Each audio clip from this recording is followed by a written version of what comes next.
75 वर्ष पूर्ति उपलक्षे कोरापुट जिला सिमलीगुड़ा सहर में स्वाधीनतार अमृत महोत्सव पालित करा। आजादी का अमृत महोत्सव कमिटी द्वारा 500 मीटर तिरंगा यात्रार आयोजन करा। सहरवासी धूमधाम रे अमृत महोत्सव पालन करथिले। प्रबल वर्षा सत्वे दामनचुड़ी छकरू हजार हजार महिला पुरुष छात्र छात्री एथिरे सामिल होइथिले। विशाल शोभायात्रा रे बाहरिथिले। समस्तक हाथ में तिरंगा रहिथिबा बेले देशात्मक बोधक संगीत शुणिबाकु मिलिथिला। वंदे मातरम एवं जय हिंद नारा देई जनसाधारण उल्लास सह मुख्य रास्ता अतिक्रम करथिले। वर्षा भिजी भिजी समस्ते हाथ में तिरंगा धरिबा सह एक विशाल शोभायात्रा रे 500 मीटर लंबा पताका को धरी समस्ते चली। शोभायात्रा दामनचुड़ी छकरू आरंभ होई बस स्टाण्ड देई सिमलीगुड़ा हाट अपर पार्श्वे थिबा म्यूजियम रे पहुंचीला।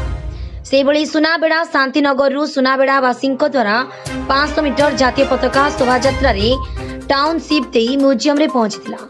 सेठारे सुनाबेड़ा सिमलीगुड़ा दैत्य नगरीर समस्त आबाल वृद्ध वनिता एकत्रित होई जातीय पताका को सम्मान जणाई जातीय संगीत गान करथिले। विभिन्न विद्यालय महाविद्यालय छात्र छात्री एथिरे भाग नहीं संगीत नृत्य परिवेषण करथिले।